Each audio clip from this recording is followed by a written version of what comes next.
Thanks for joining me today for another episode of A White Woman in Distress. This podcast is about raising awareness for missing kids, teens, and adults.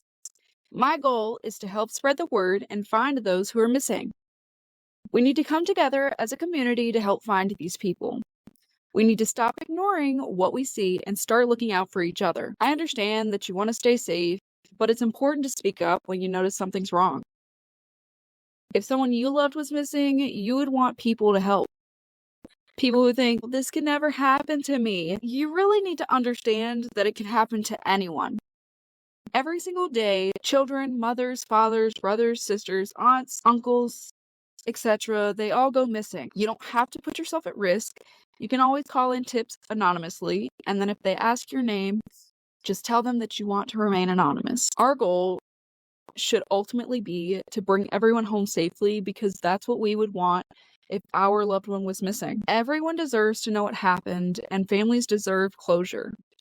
This content may discuss violence, sexual assault, and murder, which may be distressing to some. Listener discretion is also advised. As we delve into the stories of the missing, the overlooked, and the forgotten, I'm your host, and today we're going to be going back to the mid-1950s to a small, quiet town in New York, where a young boy's disappearance has left a family in despair for nearly 7 decades. This is the story of Fredrick Holmes. Imagine a peaceful morning in the rural town of Grahamsville, New York. It's May 25th, 1955. It's a Wednesday, and the Holmes family is going about their daily routine. Fredrick, or Freddie as his family affectionately called him, was just 22 months old, a toddler with blonde curly hair and striking blue eyes. That morning, his older siblings had already left for school, and his mother, Gertrude, was tending to her garden, likely not imagining that in mere moments her life would be changed forever. At approximately 9 a.m., little Freddie, in his faded brown corduroy overalls and a long-sleeved polo shirt, was seen wandering near the family home.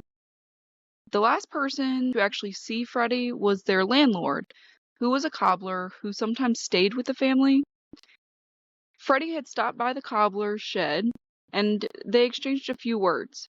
It was a normal, typical interaction, nothing out of the ordinary, until Freddie just vanished.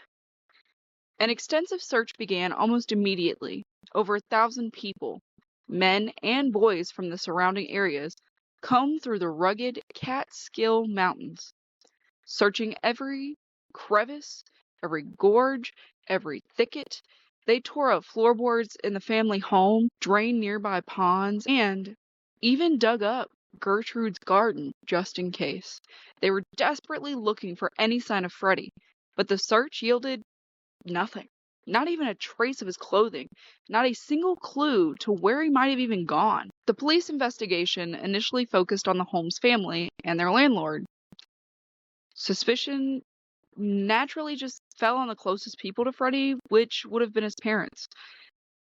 Both of his parents were given a polygraph test, and they passed, which cleared them of any direct involvement in his disappearance. And it's crazy to think, like, he was just outside of his house with his mom. Not even minutes passed before he just vanished. Now, the landlord, however, wasn't so lucky. During a search of his property, police discovered stolen items hidden in his garage, leading to his arrest. But despite this discovery, he was never charged in connection with Freddie's disappearance. I couldn't find any information on what the police had exactly found at the landlord's house.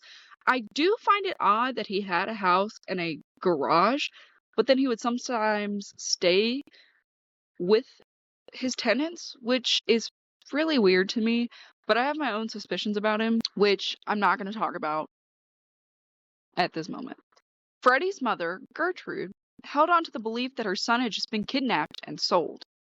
She's thought that maybe somebody had taken advantage of his youthful appearance, especially since he had long, curly blonde hair.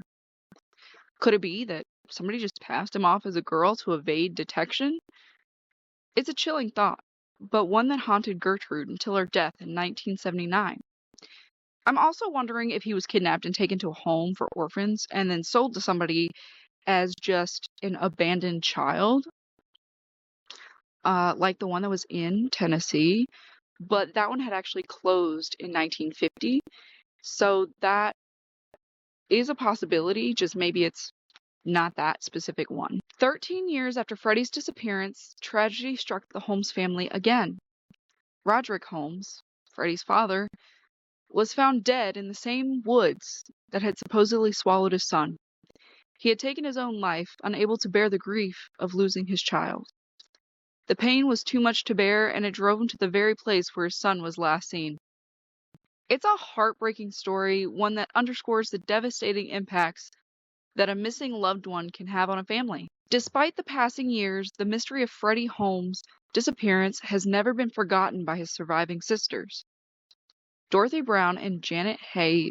They've spent much of their lives searching for answers, hoping against hope that Freddie might still be alive. In 2010, more than 50 years after Freddie vanished, Dorothy and Janet provided DNA samples to create a profile for their brother.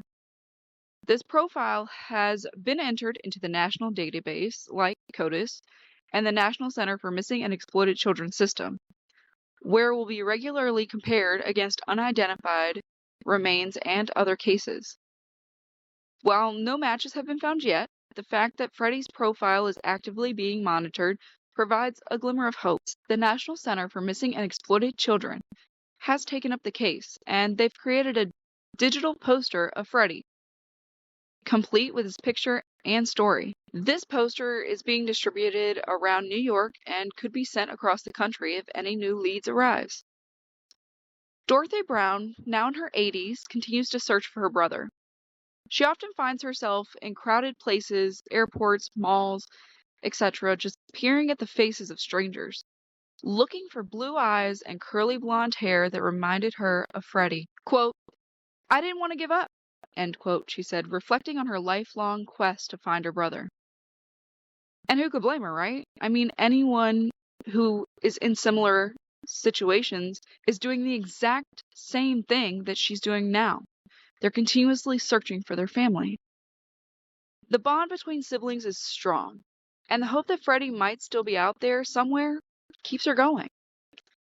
Today, as we share the story of Fredrick Holmes, we honor the resilience and determination of his family, who have never forgotten, nor have they given up on finding him. This case may be decades old, but it is far from forgotten. If you have any information about the disappearance of Fredrick Holmes, please contact the National Center for Missing and Exploited Children, or you can contact the Sullivan County Sheriff's Office. You could help bring closure to a family that's been waiting for answers for nearly 70 years. Thank you for listening to this episode of A White Woman in Distress. If you'd like to learn more about this case and other missing persons cases, be sure to visit the links in the show notes. And as always, if you appreciate the work I'm doing here, please consider subscribing to the podcast and possibly even sharing to your friends. Your support helps me keep these stories alive. Until next time, stay safe and vigilant, and remember, someone out there is waiting for answers. If you see something, say something, and do something.